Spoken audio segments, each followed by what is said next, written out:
Hey guys. Oh, I'm so excited about our book today. It's one of my most favorite books I get to read all year. And it's because it has such great characters. Now, the author of this book is Amanda Knoll. She's right here, Amanda Knoll. And it even gives you a hint. It says written by. Written by. The illustrator is Howard McWilliams. Howard McWilliams. So I've got a song that maybe will help us remember what an author's job is and what an illustrator's job is. Are you ready? Listen to me and then you can sing it with me, okay? The author writes the words. The author writes the words. Take a look at it. It's in the book. The author writes the words. Can you sing it with me? Here we go. So we're going to pretend like we're writing, and then we're going to show our book. Ready? The author writes the words. The author writes the words. Take a look, it's in the book. The author writes the words. All right, next, it's the illustrator. Listen. The illustrator draws. We're going to draw a circle. The illustrator draws. Take a look, it's in the book. The illustrator draws. One more. There's one more verse. Are you ready? It's you. The reader reads the words. The reader reads the words. Take a look at this great book. The reader reads the words. Good. Maybe that'll help us remember what an author is and what an illustrator is. So yesterday we watched a cartoon and we decided the author comes up with the idea and writes down all of the words for the book. And she also has to make sure it makes sense, right? Or he. Today we're going to be studying this author, Amanda Knoll. And she writes some really, really funny books with lots of fun characters. So I love to read this book because I get to use different voices. Have you ever read a book and used a different voice? Oh, this one's my favorite. And I always save it for about this time of year, right before Halloween. Are y'all ready to read it? Let's go. I'm going to put me back over here, right up in the corner. Tonight, when I looked under the bed for my monster, I found this note instead. Gone fishing.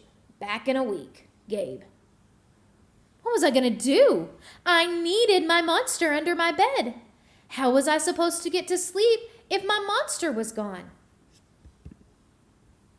I tried to sleep, but it wasn't the same without Gabe.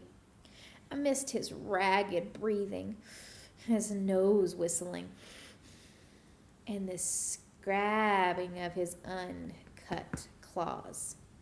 How could I ever get to sleep without Gabe's familiar scary noises and his spooky green ooze? It was no use. Gabe was gone for a week, and I just had to have a monster. I climbed quickly out of bed so my parents wouldn't hear me. Grown-ups have some strange ideas about monsters under beds. I knocked on the floorboards, then scrambled back under my covers. I waited nervously. Would a new monster appear? What would he be like? Would his snoring be as cheerful as Gabe's? When I heard some creaking under my bed, I knew my substitute monster had arrived. Good evening, said a low, breathy voice. My name is Herbert, and I will be your monster for the evening. Herbert? What kind of a name is that for a monster? You don't sound scary at all. Have you ever scared a kid?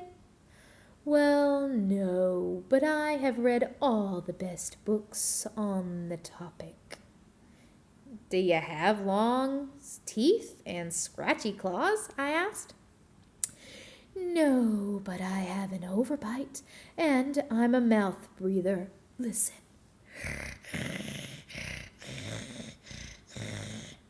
Herbert's panting was kind of scary, but it wasn't enough for me. Listen, Herbert, I'm sorry. I just don't think this is going to work. It's nothing personal, but I just really need a monster with claws. Picky, Herbert complained. As you wish, I'll go. There was some more creaking, then Herbert was gone.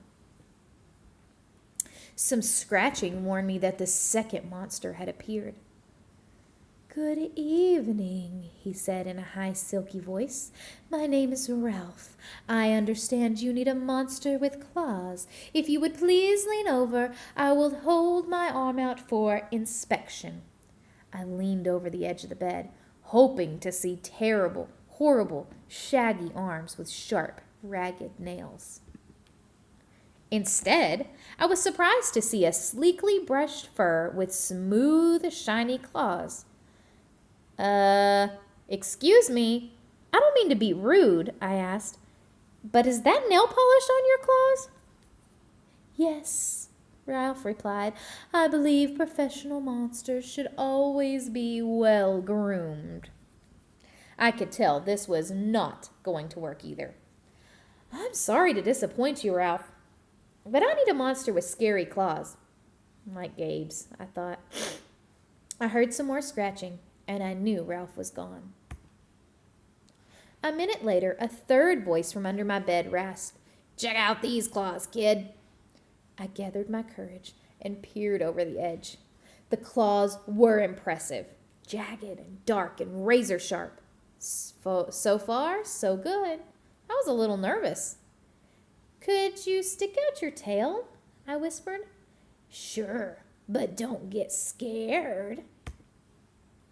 I peeked through my fingers at the slimy tail slithering over the foot of my bed. That's when I noticed the bow.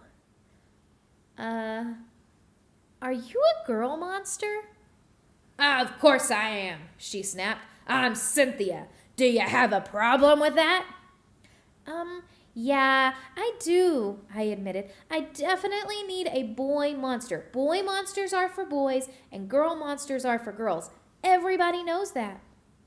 Well, aren't you a picky one? She sniffed, and then she was gone. Was I being picky? No. I knew that my monster needed to be well-clawed and menacing. The whole point of having a monster, after all, was to keep me in bed, imagining the scary stuff that could happen if I got out. Then I heard a shuffling noise under my bed, and some slobbering. A fourth monster was under my bed. Hey, my name's Mac. One look at his claws proved that Mac was a big, scruffy boy monster. I shivered. Maybe this one would work out. Those are excellent claws, but do you have a long tail? I leaned over to see. No, my tail is stumpy, Max slurped, but I do have an unusually long tongue. Why would I be afraid of a long tongue? I asked. Oh, I don't know, he said, trying to sound terrifying. You never know when I might lick you. I fell back on my bed laughing. Well, if you're not even gonna try to work with me, Mac whined. I held in my giggles. I really don't think you should send me away, he warned. Kids who reject 5 monsters in one night. I did not reject 5 monsters tonight, I interrupted. My regular monster went fishing. Fishing, eh? Maybe he left 'cause you're so picky. Fine, I'm out of here. But I wouldn't expect another monster tonight if I were you. How was I ever going to get to sleep without my monster? I was surprised to hear more creaking under my bed. Loud creaking with scratching. I thought no more monsters were going to appear tonight, I said. Sorry I'm late, kid. Oh, it was Gabe. I thought I would enjoy fishing, but I didn't, he exclaimed. Those fish scare too easily. No challenge at all. You, however, are challenging, my friend. You're almost too old to be afraid of monsters. You keep me on my toes. Toes. A delicious snack. The bed quivered as Gabe's stomach rumbled with hunger. Now, if you don't mind, I'd like to start the evening with an ominous puddle of drool. I peeked over the edge of my bed. Green ooze was spreading soundlessly from underneath. Then the bed trembled as Gabe unfurled his spiked tail. He was daring me to guess where he might pop up. I shivered. So you had some substitute monsters tonight, Gabe said, sharpening his claws on my bedpost. Were you scared? Then Gabe started tapping. I could tell he wanted to know if I still needed him. No other monster can scare me like you, I giggled, diving under my covers and pulling them up tight. Through the blanket, I heard Gabe's soft, comforting snorts. I knew it. We were made for each other, he growled. When my blanket started to slip off my bed, I knew Gabe was ready to eat. Now, if you could please stick out your foot, he said. I'd like to nibble your pinky. I yanked the blankets back up and scrunched my feet in so Gabe couldn't get them. No toes tonight, but you can have this, I offered, pushing a pillow off the bed. It didn't even hit the floor.